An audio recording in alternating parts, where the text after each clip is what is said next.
নমস্কাৰ এই মুহূৰ্তত আপোনালোকে চাই আছে তাজিবু টেকনলজি ইউটিউব চেনেল আজিৰ সন্ধিয়াৰ ৰাজ্যৰ লগতে আন্তঃৰাষ্ট্ৰীয় বহুকেইটা গুৰুত্বপূৰ্ণ খবৰ আপোনালোকৰ বাবে লৈ আহিছে এই খবৰকেইটা আপোনালোকৰ বাবে বহুতে গুৰুত্বপূৰ্ণ গতিকে ভিডিঅ'টো প্ৰথমৰ পৰা শেষলৈকে চাই থাকক আৰু যদি চেনেলটো নতুন আহিছে চেনেলটো ছাবস্ক্ৰাইব কৰি কাষত থকা বেল আইকন প্ৰেছ কৰি দিব আৰু ভিডিঅ'টো এতিয়ালৈকে যদি লাইক কৰা নাই লাইক কৰি আমাক উৎসাহিত কৰে যেন আজিৰ সন্ধিয়াৰ প্ৰথমটো গুৰুত্বপূৰ্ণ খবৰ হৈছে এছঅপি হাস্পতাললৈ অহা ৰোগীৰ প্ৰয়োজন নাই কোভিডৰ পৰীক্ষা আঁতৰিল কোভিড সংক্ৰান্তীয় এইসমূহ বাধা নিষেধ সোমবাৰে ৰাজ্য চৰকাৰে জাৰি কৰিছে কোভিড সংক্ৰান্তীয় নতুন এছঅপি অহা 15 ফেব্ৰুৱাৰীৰ পৰা ৰাজ্য চৰকাৰে কৰোনা সকলো ধৰণৰ বাধা নিষেধ প্ৰত্যাহাৰ কৰিছে নতুন এছঅপি অনুসৰি এতিয়াৰ পৰা চিকিৎসালয়লৈ অহা ৰোগীৰ প্ৰয়োজন নহ'ব কোভিড টেষ্ট বিমানবন্দৰ ৰেলৱে ষ্টেচনত কৰাব নালাগে কোভিড টেষ্ট প্ৰত্যাহাৰ কৰা হ'ব সকলো কোভিডৰ নিষেধাজ্ঞা ইপিনে মাজুলী উপনিৰ্বাচনৰ বাবে বিজেপিৰ প্ৰাৰ্থী ঘোষণা কোনে পালে মাজুলীৰ প্ৰাৰ্থিত্ব মাজুলী উপনিৰ্বাচনৰ বাবে বিজেপিৰ প্ৰাৰ্থী ঘোষণা ভুৱন গাম মাজুলী সমষ্টিৰ বিজেপি প্ৰাৰ্থী মাজুলী সমষ্টিৰ বাবে তালিকাত আছিল তিনি প্ৰাৰ্থীৰ নাম তালিকাত আছিল বিতুপন দলে হেমচন্দ্ৰ দলেৰ নামো মাজুলী সমষ্টিৰ বিজেপি প্ৰাৰ্থী হিচাপে ভুৱন গামৰ নামত মোহৰ মাৰিলে দিল্লীয়ে ইপিনে আৰু 50টা চীনা এপ নিষিদ্ধ কৰিলে চৰকাৰে গৰিনা ফ্ৰী ফায়াৰ এপো বন্ধ হ'ব পাৰে ৰিপৰ্ট অনুসৰি ভাৰত চৰকাৰে আৰু 50টা চীনা এপৰ ওপৰত বাধা নিষেধ আৰোপ কৰিব পাৰে যিবোৰ চীনা মূলৰ হ'ব পাৰে অৱশ্যে এতিয়ালৈ নিষিদ্ধ এপৰ তালিকা প্ৰকাশ হোৱা নাই কিন্তু ইটিনৰ এক ৰিপৰ্ট চৰকাৰে জড়িত সূত্ৰ উদ্ধৃত দি এই কথা প্ৰকাশ কৰিছে ইয়াৰ পূৰ্বে 2020 চনত প্ৰায় 270টা চীনা এপ নিষিদ্ধ কৰিছিল কোৱা হৈছে যে গৰিনা ফ্ৰী ফায়াৰ নামৰ এটা জনপ্ৰিয় স্মাৰ্টফোন গেম পূৰ্বে গুগল প্লে ষ্ট'ৰ আৰু এপল এপ ষ্ট'ৰৰ পৰা অন্তৰ্ধান হৈছিল আৰু সেইবাবে ধাৰণ কৰা হৈছে যে এই গেম ভাৰতত নিষিদ্ধ এপৰ নতুন তালিকাত অন্তৰ্ভুক্ত হ'ব পাৰে অৱশ্যে এতিয়ালৈ এপল আৰু গুগলে এই গেম অন্তৰ্ধান হোৱা সম্পৰ্কত কোনো মন্তব্য প্ৰকাশ কৰা নাই নিষিদ্ধ হোৱা এপৰ সম্পূৰ্ণ তালিকাৰ বিষয়ে বৰ্তমানলৈ খুব কম অফিচিয়েল খবৰ পোহৰলৈ আহিছে অৱশ্যে ইটি নাও ৰিপৰ্ট অনুসৰি নিষিদ্ধ এপৰ নতুন তালিকাত অধিক সংখ্যক সেই এপৰ ক্লোন অন্তৰ্ভুক্ত আছে যিবোৰ 2020 পূৰ্বৰে পৰা নিষিদ্ধ আছিল আৰু 50টা নিষিদ্ধ এপৰ সৈতে ভাৰত চৰকাৰৰ দ্বাৰা নিষিদ্ধ কৰা মুঠ এপৰ তালিকা প্ৰায় 350টা হ'ব পাৰে ইপিনে বিহু পাঠ্যক্ৰমৰ পৰা আঁতৰোৱাৰ বিষয়ক লৈ ৰাজ্যজুৰি হৈছে প্ৰতিক্ৰিয়া এই বিষয়ত কি কয় শিক্ষামন্ত্ৰী ৰণোজ পেগুৱে বিহু বিষয়টোক পাঠ্যক্ৰমৰ পৰা শিক্ষা সংসদে কৰ্তন কৰিবলৈ লোৱাক লৈ ৰাজ্যজুৰি তীব্ৰ প্ৰতিক্ৰিয়া অব্যাহত থকাৰ সময়তে আজি শিৱসাগৰ আৱৰ্ত ভৱনত এই সন্দৰ্ভত মুখ খুলিলে শিক্ষামন্ত্ৰী ডক্টৰ ৰণোজ পেগুৱে বিহু বিষয়টো এতিয়ালৈকে বাদ দিয়া হোৱা নাই বা এতিয়া বিষয়ে কোনো নিৰ্দেশনা ওলোৱা নাই বুলি সদৰি কৰে শিক্ষামন্ত্ৰীগৰাকীয়ে তেওঁ কয় যে বিহু বিষয়টোক অসম উচ্চতৰ মাধ্যমিক শিক্ষা সংসদত আলোচনা হৈছে কাৰণ বিহু বিষয়টো ঐচ্ছিক বিষয় হিচাপে লোৱাত ছাত্ৰ ছাত্ৰীসকলৰ বিশেষ আগ্ৰহ দেখা নাই সেয়ে এই বিষয়টো ৰূপত সজাব পাৰি নেকি তাক লৈ এক প্ৰস্তাৱ অসম চৰকাৰলৈ প্ৰেৰণাহে কৰিছে এতিয়ালৈকে সিদ্ধান্ত লোৱা নাই ইয়াৰ উপৰি যি সিদ্ধান্তৰ দ্বাৰা ছাত্ৰ ছাত্ৰীসকলৰ আমাৰ জাতি সংস্কৃতি বুৰঞ্জী ভূগোলক সমস্যাত জ্ঞান দিব পৰা হ'ব তেনে সিদ্ধান্ত উচিৰি লোৱা হ'ব বুলি উল্লেখ কৰে শিক্ষামন্ত্ৰীগৰাকীয়ে আনহাতে যিবিলাক বিষয় অধ্যয়ন কৰিলে ছাত্ৰ ছাত্ৰী লাভ হয় নিয়োগৰ সম্ভাৱনা বাঢ়ে সেইবিলাক বিষয় নতুন ৰূপত সজাব পাৰি নেকি তাক লৈ চৰ্চা কৰি থকা হোৱা দেখিবলৈ পোৱা গৈছে শিক্ষামন্ত্ৰীগৰাকীয়ে আৰু কয় যে একাদশ আৰু দ্বাদশ শ্ৰেণীৰ বিজ্ঞানৰ ছাত্ৰ ছাত্ৰীসকলে চতুৰ্থ বিষয় হিচাপে 84টা বিষয়ৰ পৰা এটা বাছনি কৰি ল'ব পাৰে তাৰ ভিতৰত আছে বিহু বিষয়টো বুৰঞ্জী আৰু ভূগোল বিষয়টো অন্তৰ্ভুক্ত কৰিব পাৰি নেকি সেয়াও চৰ্চা হৈ আছে খুব সোনকালে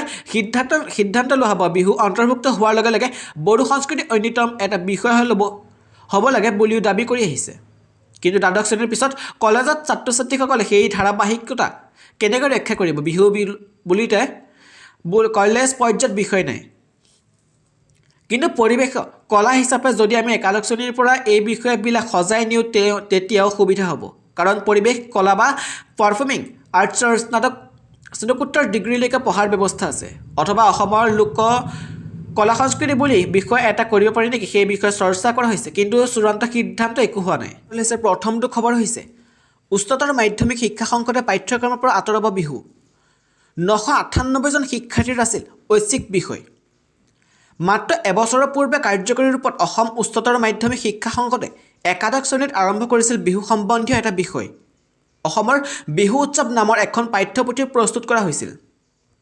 সমগ্ৰ ৰাজ্যত 998 জন শিক্ষাৰ্থীয়ে বিষয়টো অধ্যয়ন কৰি আছে, কিন্তু এবছৰৰ পিছত সংসদে বিষয়টো প্ৰত্যাহাৰ কৰিব বিচাৰিছে। উল্লেখযোগ্য যে এই বিষয়টোত 70% নম্বৰ ধাৰ্য কৰা হৈছে। প্ৰেক্টিকেলত থিয়ৰীৰ কাৰণে আছে বাকী 30% নম্বৰ। সংসদৰ অধ্যক্ষ ৰুক্ন গোহাঁই বৰুৱাই সংবাদ মাধ্যমত সদৰি কৰা মতে বিষয়টোত কিছু ব্যৱহাৰিক সমস্যা আছে। তেওঁৰ মতে কোনো ধৰণৰ গৱেষণা নকৰাকৈ পাঠ্যক্ৰমত এই বিষয় অন্তৰ্ভুক্ত কৰা হৈছিল।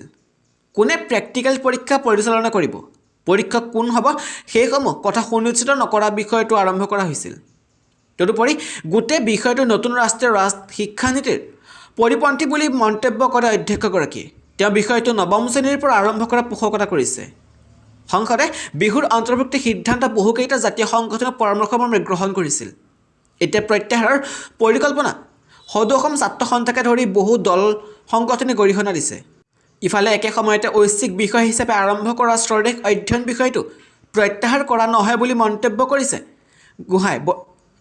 একাদশ শ্ৰেণীৰ এই বিষয়টো 2000 জন শিক্ষাৰ্থীয়ে অধ্যয়ন কৰি আছে। এই মুহূৰ্তত আমাৰ হাতত আহি পৰিছে এটা বিগ ব্ৰেকিং নিউজ। গান্ধী পৰিয়ালক সমালোচনা কৰিব নোৱাৰা মানসিকতা সলনি কৰিব লাগিব। তেলেংগানাৰ মুখ্যমন্ত্ৰীৰ মন্তব্যৰ বিৰুদ্ধে হিমন্ত বিশ্ব শৰ্মাৰ প্ৰতিক্ৰিয়া প্ৰকাশ। তেলেংগানাৰ মুখ্যমন্ত্ৰী কে চন্দ্ৰশেখৰ ৰাৱৰ সমালোচনাক লৈ প্ৰতিক্ৰিয়া প্ৰকাশ কৰিছে অসমৰ মুখ্যমন্ত্ৰী হিমন্ত বিশ্ব শৰ্মাই। তেওঁ কয় যে তেলেংগানাৰ মুখ্যমন্ত্ৰী কেচিআৰ কংগ্ৰেছৰ নেতা ৰাহুল গান্ধীৰ ওপৰত মই কৰা মন্তব্যৰ দ্বাৰা উত্তেজিত হৈ পৰিছিল, কিন্তু আমাৰ সেনাৰ ওপৰত গান্ধীৰ মন্তব্যৰ দ্বাৰা নহয়। সেনাক অপমান কৰাতকৈ ডাঙৰ দুখ একো নহয়। মই ৰাহুল গান্ধীক কিবা কোৱাৰ সময়ত ইমান লোকে সমালোচনাত মুখৰ হৈ পৰিছে, কিন্তু ৰাহুল গান্ধীয়ে যেতিয়া সেনাৰ বিষয়ে কৈছিল তেতিয়া এইসকল লোক কিয় সমালোচনা কৰা নাছিল বা টুইট কৰা নাছিল? গান্ধী পৰিয়ালক সমালোচনা কৰিব নোৱাৰা এই মানসিকতা সলনি কৰিব লাগিব। এনেদৰে প্ৰতিক্ৰিয়া প্ৰকাশ কৰে অসমৰ মুখ্যমন্ত্ৰী হিমন্ত বিশ্ব শৰ্মাই। ইপিনে মই মুখ্যমন্ত্ৰীতকৈও ভাল হিন্দী ক'ব পাৰোঁ। ভূপেন বৰাই হিন্দীক সমালোচনা কৰি কি লাভ? ভাষা প্ৰধান কথা নহয়, এগৰাকী ব্যক্তিয়ে কি ক'ব বিচাৰিছে সেয়াহে আচল কথা। ভূপেন বৰাই চৰকাৰখনৰ বিৰুদ্ধে যুঁজি আছে। যুঁজি থকাৰ বাবে বহুতৰে গা জ্বলিছে। সেইবাবে ভূপেন বৰাক ঠাট্টা মস্কৰা কৰি আহিছে। ভূপেন বৰাই হিন্দীক লৈ প্ৰতিক্ৰিয়া সাংসদ আব্দুল খালেকে মন্তব্য কৰিছে। ইপিনে ৰাহুল গান্ধীৰ গাত জিন্নাৰ ভূত সোমাইছে। কংগ্ৰেছৰ নেতা ৰাহুল গান্ধীৰ সমালোচনা হিমন্ত বিশ্ব শৰ্মাৰ। 1947 চনৰ জিন্না যিসমূহ ভাষা প্ৰয়োগ কৰিছিল সেই ভাষা এতিয়া ৰাহুল গান্ধীয়ে প্ৰয়োগ কৰিছে। এক প্ৰকাৰে ৰাহুল গান্ধীক আধুনিক দেশৰ জিন্না। ৰাহুল গান্ধীৰ মতে গুজৰাটৰ পৰা বেংগললৈকে ভাৰত। ৰাহুল গান্ধী সন্দৰ্ভত হিমন্ত বিশ্ব শৰ্মাৰ তাৎপৰ্যপূৰ্ণ মন্তব্য। ৰাহুল গান্ধীৰ গাত জিন্নাৰ ভূত সোমাইছে। ইপিনে মুখ্যমন্ত্ৰী হিমন্ত বিশ্ব শৰ্মাৰ বিৰুদ্ধে FIR। মুখ্যমন্ত্ৰী হিমন্ত বিশ্ব শৰ্মাৰ বিৰুদ্ধে কোনে FIR দিছে? কংগ্ৰেছৰ নেতা ৰাহুল গান্ধীৰ বিষয়ে অপমানজনক মন্তব্য কৰা আৰু তেওঁৰ পিতৃ কোন বুলি প্ৰশ্ন কৰাৰ বাবে অসমৰ মুখ্যমন্ত্ৰী হিমন্ত বিশ্ব শৰ্মাৰ বিৰুদ্ধে আৰক্ষীৰ ওচৰত অভিযোগ দাখিল কৰা হৈছে।